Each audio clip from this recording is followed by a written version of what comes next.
happens when the systems we trust, the ones meant to protect us, are actually designed to fail, deliberately? And what if uncovering that truth falls to just one person, someone who never asked for the fight? It's a chilling thought, isn't it? It really is. Today on the Deep Dive, we're going deep into exactly that scenario.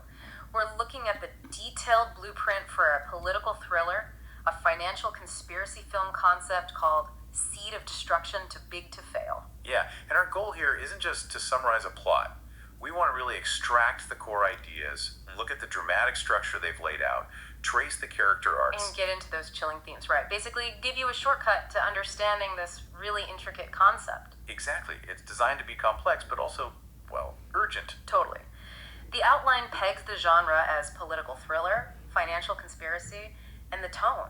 Gritty, intelligent, urgent. They're comparing it to The Big Short meets Mr. Robot, maybe with some Aaron Brockovich determination in there. That's quite a mix. And it's structured classically, right? 3 acts, 12 key story beats. Precisely.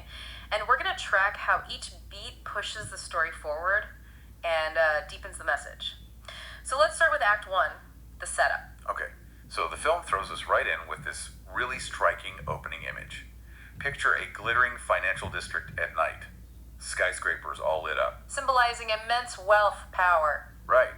But then the camera pans down, and right there on the streets below, homeless tents. It's immediate visual storytelling. Yeah, that contrast just hits you. It's not subtle. It's saying right away this wealth is built on, or at least masking, some serious decay underneath, sets the core theme instantly. Absolutely. And into this world comes our protagonist, Ava Harper. Tell us about Ava. She's introduced as a financial forensics analyst, former DOJ attorney, maybe in her 40s.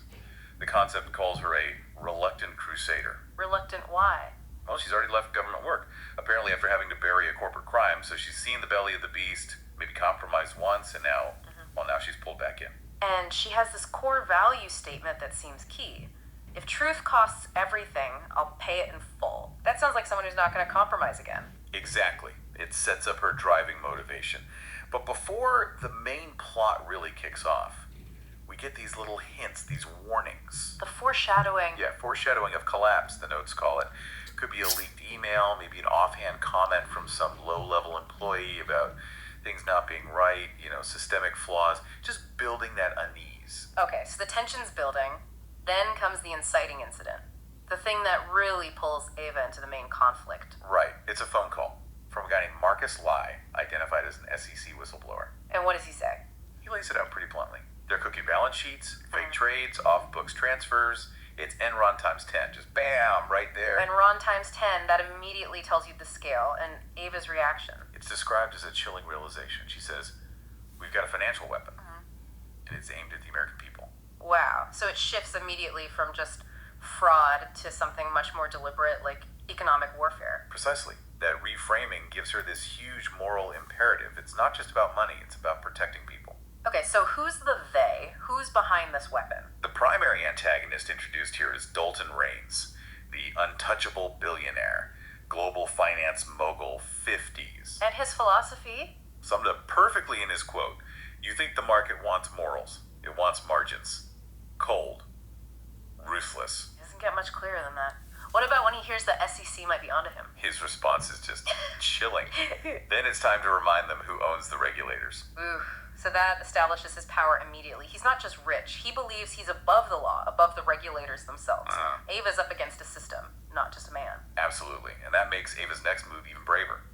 She decides to take Marcus, the whistleblower, under her protection. Sticking to her core value. Right, but she's not naive.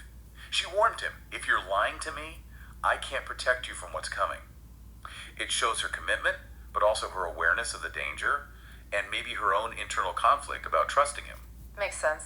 So she's not alone in this, right? Allies emerge. Yes, key allies. Marcus Lee, obviously, the hacker with a conscience. He's got the inside technical knowledge. Then there's Elena Soto. She's called the voice of the people, a housing advocate, someone who's seen the damage of past crashes firsthand. And she plays a role in finding the evidence. Yeah, she apparently discovers the cache of leaked files from Marcus and gives it this evocative name, the Kraken Files. The Kraken Files. Okay, that definitely signals something big and monstrous lurking beneath the surface. Nice narrative touch. It really is. It sets the stage for the scale of what they're about to uncover. So all this leads to the first major turning point of Act 1. Exactly. Ava faces pressure from within, grilled by DOJ investigators, probably her old colleagues. But instead of backing down, she commits. This is her no turning back moment. She decides to fight. Fully. Her strategy starts to form. And reinforcing this, Marcus mails his package, Project Kraken trigger assets enclosed, to a secure drop site. The wheels are officially in motion. Okay, Act 1 sets up the world, the players, the stakes, high stakes. Now, Act 2, confrontation. This sounds like where things really unravel. Definitely. They start digging into Project Kraken, and it's worse than they thought. It's not just, exploiting a crash. What is it then? It's an algorithm specifically designed to trigger trades that bet against U.S. pension systems. Against pensions. So, they're actively trying to destroy retirement funds for ordinary people. That's the implication. The outline states the crisis is the business model. It's horrifyingly deliberate. And Elena, the advocate, what does she find? Her digging reveals it's not just one group. There are foreign shell companies involved, Russian, Chinese, but also American ones. It's a global network. She calls it global warfare. Wow. The scope just keeps expanding. This is huge. So how does the system react to them digging? It fights back. Hard. This is where we see the first major defeat for Ava and Marcus. Marcus's computer system crashes, Okay. and a message pops up. You have been marked. Chilling. And then he disappears. Ava finds his place empty, just blood on the floor. oh man, so they take him out. Or at least try to. It seems that way. It's a brutal demonstration of the lengths the antagonist will go to, and it leaves Ava dangerously exposed. The cost of trying to expose this becomes very real. How does it affect Ava directly? She faces major consequences. The outline mentions her testifying under oath, likely putting her career, maybe even her freedom, on the line. And what does she say? She accuses this network of financial leaders of orchestrating collapse for profit, and she gives this stark warning. The next oppression will make 2008 look like a typo. Raising the stakes impossibly high, making it clear this isn't just about finance, it's about the fate of the entire country, maybe the world. Exactly. And the subplots in this act really flesh out the human cost and the complexity. We learn more about Marcus Lai's ordeal. What happens to him after the disappearance? He's captured by a fixer working for Reigns' company, a guy named Mr. Knox. And they use his girlfriend, Tina, as leverage against him. Classic, brutal tactic. Yeah. His brilliance, his hacking skill becomes a liability. But even under duress, he's fighting back. He secretly embeds malicious code into the system. They call it the ghost in the code. A digital time bomb. Something like that. And crucially, before he's incapacitated, the outline mentions him ending up in a coma. He manages to pass a small data stick to Tina. Containing what? The real Kraken root code. The core of the weapon. It's his act of redemption, trying to give Ava the tool to stop the thing he might have inadvertently helped enable. Wow, that's a powerful arc. What about other subplots? You mentioned another character. Yes, Gabriel Gabe Stone, the betrayer turned ally. He's fascinating. He actually helped write the original Kraken code way back in 1998. He helped build this thing. Why? He thought it was some kind of immunity system, something defensive maybe. But now he realizes he created a financial WMD, a weapon of mass destruction. And now he wants to make amends. Big time. He records a confession video. Says, I made billions selling poison. Now I'm here to name the recipe. He's ready to blow the whistle too. Does he confront Reigns? He does. Reigns just dismisses him. You got scared. But it doesn't deter Gabe. His resolve is set. He needs to expose this. So you have multiple people now trying to expose this from different angles. That brings us to the midpoint. Often a major twist. And this one is big. Marcus's hacking, before he's taken, reveals something even worse. Worse than betting against pensions. Apparently, yes. They're laundering money through stimulus programs, every bailout rigged. Oh, wow. So they're not just crashing the system, they're profiting from the attempts to fix it, too. Yeah. That's incredibly cynical. It's a game changer.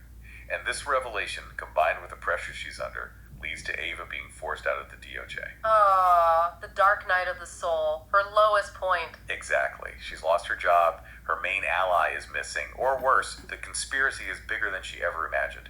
Everything looks lost. But this is where heroes find their strength, right? That's the classic beat. Out of this darkness comes a new resolve. She can't fight from within anymore, so she makes a decision. Which is? To leak the files, publicly.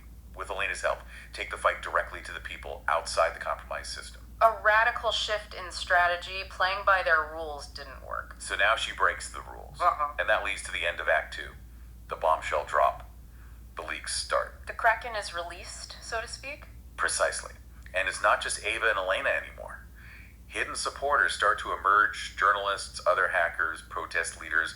A revolution begins to assemble. Okay, that sets up a dramatic Act 3. Resolution. The showdown. Absolutely. The final pieces are falling into place. Marcus's data stick, the one with the root code, potentially the kill switch, is secured. But Reigns isn't just waiting to be caught. No way. He activates Kraken's final protocol. Black Swan. A last-ditch catastrophic move. Aimed at what? A global pension system collapse. And he sets a deadline. 72 hours. It's a race against time. Maximum tension. How do Ava and her allies respond? Elena, the voice of the people, prepares her full public broadcast. Her line is great. Truth doesn't need a sponsor. She's going all out. And this triggers chaos. Nationwide chaos. The outline paints a picture. Newsrooms reeling, protests erupting, markets crashing, SEC raids finally happening, digital bank runs. The system is shaking. And Ava's role in this final push. She